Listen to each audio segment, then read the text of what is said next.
ओवैसी जब तक जिंदा रहेगा तुम्हारी नींदों को हराम करके रख दूंगा इंशाअल्लाह। अब तुम मोदी योगी को डराकर हमारा वोट नहीं हासिल कर सकते। अब हम नेता बनाएंगे, बनाएंगे ना नेता, हम नेता बनाएंगे, मुबारकपुर को बेहतरीन बनाएंगे।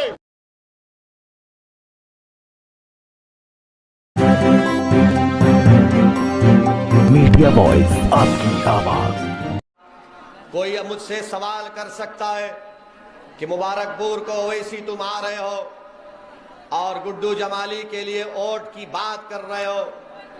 क्या गुड्डू जमाली 2 मर्तबा के विधायक नहीं है? हाँ, गुड्डू जमाली 2 मर्तबा के विधायक है, मगर उस 2 मर्तबा में और अब तीसरी मर्तबा की कामयाबी जो होगी उसमें जमीन आसमान का फर्क होगा। क्या फर्क होगा बताओ? क्या फर्क होगा? फर्क ये होगा कि 2 मर्तबा गुड्डू जमाली को जिस पार्टी से वो वाबस्ता थे उनको रोका जाता था। आज जब गुड्डू जमाली आपकी दुआओं से, आपके आशीर्वाद से, वोट से कामयाब होगा तो वो आपका नेता होगा, गरीबों का नेता होगा। ये फर्क है।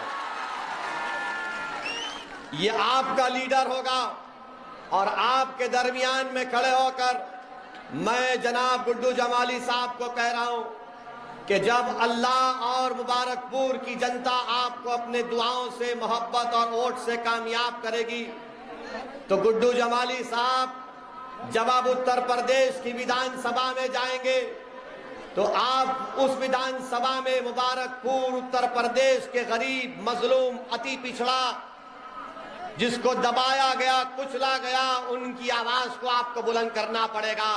उत्तर प्रदेश की विधानसभा को मजलूमों और कमजोरों की आवाज उठाना पड़ेगा और मुझे यकीन है कि इंशाअल्लाह ताला गुड्डू जमाली मुबारकपुर की आवाम को शर्मिंदा नहीं करेंगे बल्कि आपकी आवाज को उठाएंगे। तो अब आपको मालूम हो गया कि अब आप गुड्डू जमाली को जब वोट डालेंगे तो अपने नेता के लिए वोट डालेंगे। कल तक गुड्डू जमाली आपके पास आते थे तो किसी और नेता के बारे में आप उनको एक सत्ता देते थे। आज ये आपकी लड़ाई है, गुड्डू जमाली की लड़ाई नहीं है, ये आपको नेता बनने की लड़ाई है। मेरे अजीज दोस्तों और बुजुर्गों, ये मुबारकपुर की मुबारक सरजमीन जहां पर जामिअतुल अशरफिया है जो 120 साल पहले उसको कायम किया गया, जहां पर तौहीद की शमा को रोशन किया गया और उस तौहीद की शमा की रोशनी ना सिर्फ इस मुल्क में, ना सिर्फ बर्रे सगीर में, बल्कि दुनिया के कोने कोने में मिसबाही पहुंचकर तौहीद की शमा को जला रहे हैं। मेरी खुशकिस्मती है कि मुबारकपुर में जामिया अरेबिया अहयाल उलूम, मदरसा अरेबिया दारुल तालीम और मदरसा बाबुल इल्म भी है। मैं इन तमाम मुदर्रिस को सलाम करता हूँ, इनके तमाम जिम्मेदारों को सलाम करता हूँ। इनके बुजुर्गों को अगर मौका मिलेगा तो मैं बजाते खुद जाकर उनके हाथ को चूमूंगा और उनके हाथ को लेकर अपने सर पर रखूंगा और अगर वो इजाजत दे तो मैं इन उलमाओं की जूतियों को अपने सर पर उठाकर रखूंगा कि वो जो खिदमत अंजाम दे रहे हो उसको बयान करना भी अल्फाज का नाकाफी हो जाएंगे। मैं सिर्फ दुआ करता हूं कि अल्लाह हमारे उलमाओं को, हमारे मुहद्दिसीन को, मुफ्तियों को अल्लाह सलामत रखे, अल्लाह उनके इल्म से और फैज जारी कराए। मेरे अजीज दोस्तों और बुजुर्गों, जो अहम बात आपके सामने मैं करना चाह रहा था कि इत्तेहाद है, मुत्तहिद रहिए। अगर गुड्डू जमाली को या मजलिस के प्रत्याशियों को कामयाब करना है तो आप तमाम को मुत्तहिद होना पड़ेगा, इत्तेहाद को मजबूत करना पड़ेगा। और याद रखिए हमारी इस बात को कि इत्तेहाद जिंदगी है, इत्तेहाद जिंदगी है और इंतशार मौत है। तो इत्तेहाद जिंदगी देता है और इंतशार मौत देता है। मैं आपको ये बताने भी आया हूं कि असदुद्दीन ओवैसी सरजमीन दखन से जरूर आ रहा है, मगर मैं कोई आला परिवार या आला खानदान या कोई नवाब खानदान से निकल कर नहीं आया हूं। मेरे बुजुर्ग वकालत करते थे, आम आदमी थे, मेहनत और जुस्तजू की, कुर्बानियां दी, जेल की सोबतें बर्दाश्त की, जालिम हुकूमतों के जुल्म को बर्दाश्त किया, मुकाबला किया। हमने पुलिस के जुल्म का शिकार हुए। आज असदुद्दीन ओवैसी जो तुम्हारे दरमियान में मुबारकपुर में खड़े होकर मैं अपनी बात को रख रहा हूं, मेरा सियासी सफर आसान नहीं था, मुझे भी जेल जाना पड़ा। मैं कोई रईस ज़ादे का बेटा नहीं हूं, मैं एक गयूर मुसलमान का बेटा हूं, जिसने मुझे ये सिखाया कि हालात का समझौता नहीं करना, जिसने मुझे सिखाया कि सच्चाई को बयान करना, चाहे वो नमरूद का दरबार हो, चाहे फिरौन का दरबार हो, चाहे वक्त का हुक्मरान यजीद हो, मगर बात अपनी सच्चाई से करना। ये आज जो तुम्हारे सामने दीवाना खड़े होकर बोल रहा है, एक नहीं 4-5 मर्तबा मुझे जेल को जाने का मौका मिला और हम 5 मर्तबा हजरत पुलिस के दामाद बनकर जेल में थे। और हजरत पुलिस ने हमको 22 सितंबर 1999 को पुलिस ने हमारी विधानसभा में हमको मारा, पीटा, रोड पर गिराकर हमको मारा, हमारे सर पर 18 टाके लगे, हमारी पीठ और पैर खून से लहूलुहान हो गई। आज हमारा सफर आसान नहीं था। याद रखो मेरे अजीज दोस्तों और बुजुर्गों, जो सच्चाई के रास्ते पर निकलता है, जो अल्लाह रब्बुल इज्जत को खुश करने के लिए निकलता है, उसके रास्ते में ये तमाम बातिल ताकतें अपने कांटे बिछाते हैं, मगर जिसका अज़म और हौसला और नीयत में इखलास होगा, परवरदिगार उनको कामयाब और कामरान करता है। मेरे अजीज दोस्तों और बुजुर्गों, चंद बुज़दिलों ने यह समझा कि ओवैसी की गाड़ी पर गोलियां चलाकर उसकी आवाज को बंद कर देंगे। मैं उन बुज़दिलों से कहना चाह रहा हूं, वो नाथूराम गोडसे की नाजायज औलाद से कहना चाह रहा हूं, मैं उन लोगों से कहना चाह रहा हूं जो असल दिमाग है, जो मैं उन लोगों से मुखातिब हूं आज, जो उन जालिमों के हाथ में तुमने बंदूक थमाई। अरे याद रखो, 4 गोलियां चलाओ या लाखों चलाओ, ओवैसी की जबान बंद नहीं होगी। हाँ, अगर अल्लाह ने तय कर लिया कि मेरी मौत होगी, मगर मेरी जबान तुम बनोगे ना मेरी जबान। मेरी इस दुनिया से चले जाने के बाद भी आप मेरा काम करोगे। ये मेरा काम नहीं, आपका काम है। क्या आप डरोगे? क्या आप गोलियों से डरोगे? क्या आप जालिमों से डरोगे? क्या हुक्मरानों से डरोगे? क्या तुम मोदी से डरोगे? क्या तुम अखिलेश से डरोगे? किससे डरोगे बताओ फिर? किससे डरोगे? तुम जब अल्लाह से डरते तो गुड्डू जमाली तुम्हारा क्या बना बताओ? तुम्हारा भाई, तुम्हारा बेटा, तुम्हारा चचा बना। जब तुम रब्बे करीम की मोहब्बत का दावा कर चुके तो तुमने गवाह बना दिया जमीन और आसमान को। तो 7 तारीख के दिन डरना नहीं, पुकार कर जाना पोलिंग बूथ को, हिम्मत से जाना पोलिंग बूथ को और पतंग के निशान पर बटन दबाना, यह कहकर कि मैं यहां का विधायक बनने वाला हूं। करेंगे ना आप?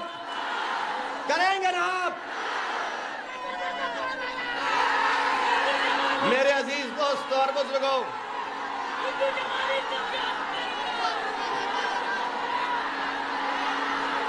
लगाओ नारा, दबा के लगाओ, झूम कर लगाओ, मस्त होकर लगाओ। पूरा मुबारकपुर में आवाज जाए, पूरे आजमगढ़ में जाए, पूरे यूपी में जाए, मोदी के कानों में जाए, अखिलेश के दिल में जाए। लगाओ नारा दबा के। मेरे अजीज दोस्तों और बुजुर्गों,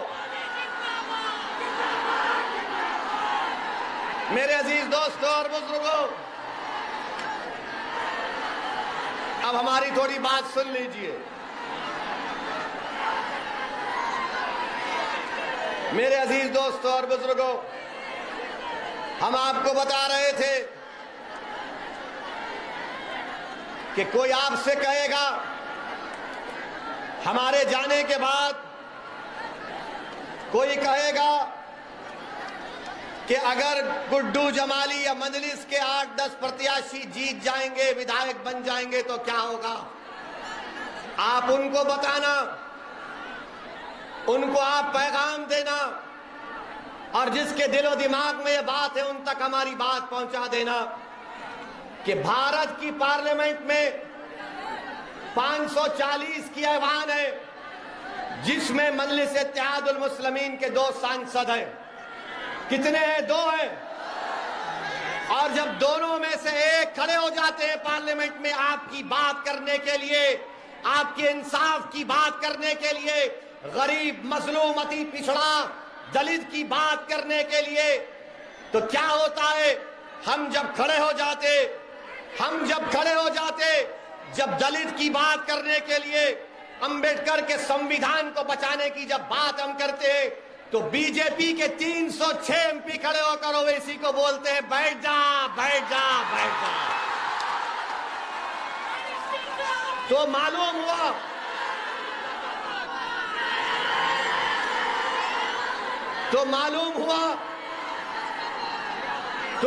हुआ कि ओवैसी, असदुद्दीन ओवैसी सिर्फ अल्पसंख्यक समाज मुसलमान की बात नहीं करता।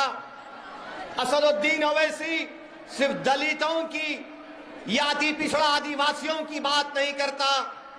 असदुद्दीन ओवैसी जो कमजोर है उसको ताकतवर बनाने की बात करता था और करता रहेगा। हमने कभी भी मजहब के नाम पर भेदभाव नहीं किया। मेरी कोई एक ऐसी तकरीर दिखा दो जहां पर मैंने किसी समाज या किसी मजहब के बारे में कहा मेरी लड़ाई संविधान बचाने की है। अगर जुल्म हमारे हिंदू भाई पर होगा तो मैं मुबारकपुर के हिंदू भाइयों से कहना चाह रहा हूं कि जिस तरह जो वैसी यहां खड़े होकर कह रहा है तुम पुकारो, मैं दौड़ता हुआ तुम्हारे साथ खड़ा हो जाऊंगा तुम्हारी लड़ाई लड़ने के लिए। अगर मुबारकपुर का दलित आवाज देगा कि ओवैसी आ जाओ, अंबेडकर के संविधान को बचाना है, अंबेडकर के मान और सम्मान को उठाना है, तो खुदा की कसम ओवैसी उस दलित परिवार के साथ खड़ा होकर लड़ाई लड़ेगा।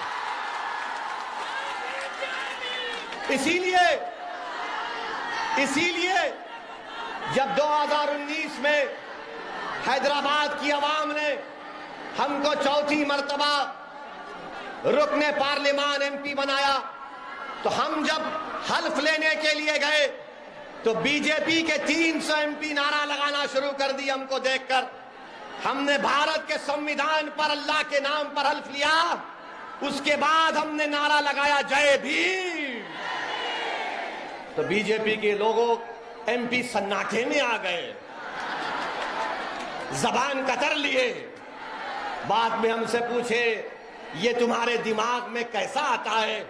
हमने कहा दिमाग में नहीं, हमारे दिल में बाबा साहब अंबेडकर है। हमारी सोच और फिक्र में किसी से नफरत नहीं है। हम कमजोरों को मजबूत बनाना चाहते हैं, हम कमजोरों को ताकतवर बनाना चाहते हैं। जिस पर जुल्म हो रहा उसके जुल्म को रोककर मजलूम को इंसाफ दिलाना चाहते हैं। यही लड़ाई मजलिस इत्तेहादुल मुस्लिमीन की है। मेरे भाई, आज का 2 मार्च का दिन मेरे लिए एक बहुत ही मुबारक दिन है कि आज मेरी जमात मजलिस इत्तेहादुल मुस्लिमीन के अहिया के 64 बरस हो चुके हैं। अल्हम्दुलिल्लाह। लोग आपसे पूछेंगे कि मजलिस ने हैदराबाद में क्या किया। हमारे पास हैदराबाद में मजलिस ने 7 विधायक हैं, कोई मंत्री नहीं है, कभी सत्ता में नहीं गए ना जाएंगे, मगर हमने जिनसे वोट लिया उनके लिए हमने मेडिकल कॉलेज को कायम किया। कब कायम किया? 40 साल हो गए मेडिकल कॉलेज बनकर, इंजीनियरिंग कॉलेज बनकर, MBA, MCA, school of nursing, pharmacy, architecture college और 2-2 बड़े अस्पताल चलाते हैं जहां पर कम से कम पैसों में गरीबों का इलाज किया जाता है। और लोग फिर बोलेंगे ओवैसी के भाई अकबरुद्दीन की भाषण के बारे में बोलते हैं। तो आपको बता रहा हूं कि अकबरुद्दीन ओवैसी ने अपनी विधानसभा में अकबरुद्दीन ओवैसी ने वहां पर एक सिम्हवानी महाकाली टेम्पल है और एक जंगममेट में राघवेंद्र मंडपम है।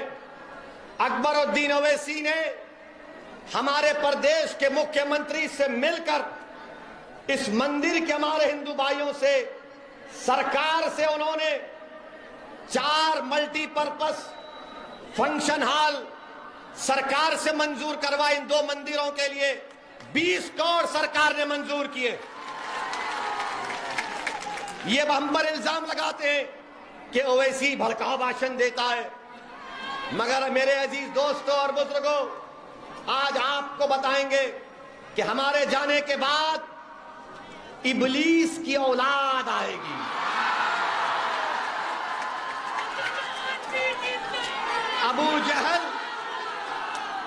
अबू जहल अबू लहब की नाजायज औलाद आएगी।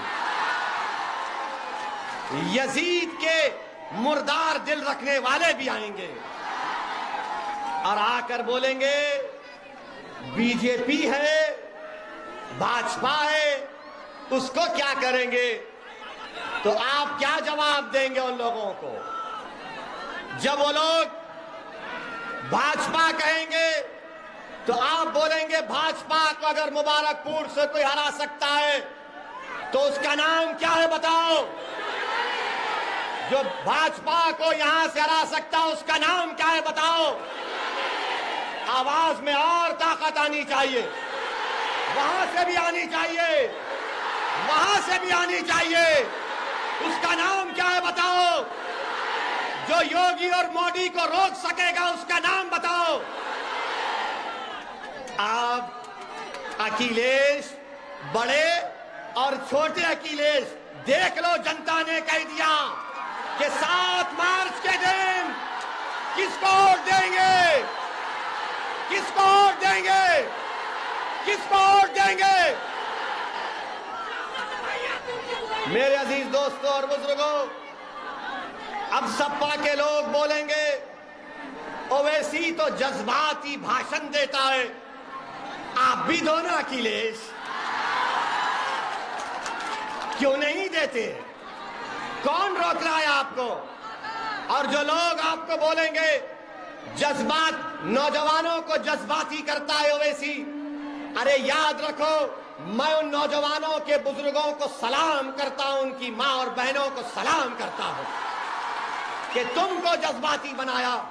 अगर कोई दलित पर जुल्म हो रहा, किसी गैर मुस्लिम पर जुल्म हो रहा और तुम्हारे दिल में जज्बात ना आए तो वो मुर्दा है, इंसान नहीं है। याद रखो हमारी बात।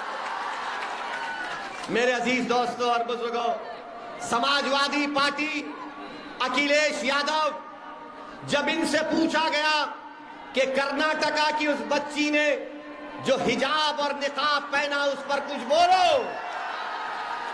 तो क्या अखिलेश बोले? अखिलेश कुछ बोले? जब अखिलेश से पूछा गया मुस्लिम वोट के बारे में बोलो, तो क्या अखिलेश बोले? अखिलेश नहीं बोले। क्यों नहीं बोले? क्यों नहीं बोले? इसलिए नहीं बोले कि अखिलेश जानते हैं कि आप कैदी हैं उनके। क्या आप उनके कैदी हैं? क्या आप दरी बिछाएंगे? क्या आप दरी बिछाएंगे? क्या आप गुड्डू जमाली को कामयाब करेंगे? क्या आप अखिलेश को हराएंगे? ये बात है, ये बात हुई है। मेरे अजीज दोस्तों और बुजुर्गों, आप थक तो नहीं गए, बोर तो नहीं हुए? वैसे अब यहां हम आपको बता रहे हैं, कल शाम में बाद मगरिब बाबुल इल्म में हम फिर आएंगे भड़काऊ भाषण देने। आप आएंगे? आप आएंगे? You love me, I love you also. इसको बोलते दो तरफा मोहब्बत, इसको बोलते दो तरफा मोहब्बत। अखिलेश को खाली एक तरफा मोहब्बत मत करो, अपना भाई है उसका साथ दो, गुड्डू जमाली को कामयाब करो। ये लड़ाई हमारी है, ये लड़ाई में आपको गुड्डू जमाली को कामयाब करना है। समाजवादी आपकी आवाज ना कभी थी ना है। और सुन लो सपा वालों, सुन लो सपा वालों, ओवैसी जब तक जिंदा रहेगा तुम्हारी नींदों को हराम करके रख दूंगा इंशाअल्लाह। अब तुम मोदी योगी को डराकर हमारा वोट नहीं हासिल कर सकते।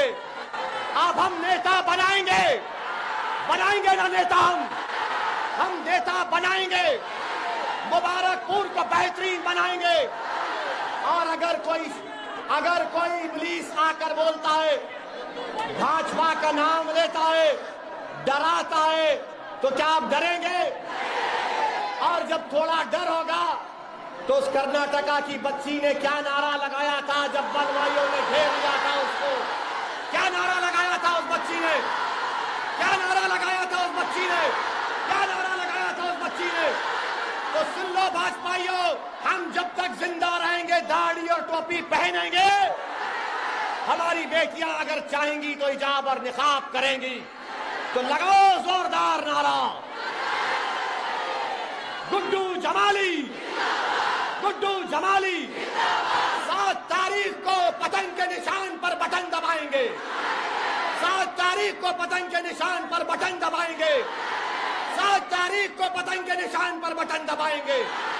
अपने नेता को बनाएंगे, अपने नेता को बनाएंगे, अपनी आवाज को उत्तर प्रदेश में पहुंचाएंगे।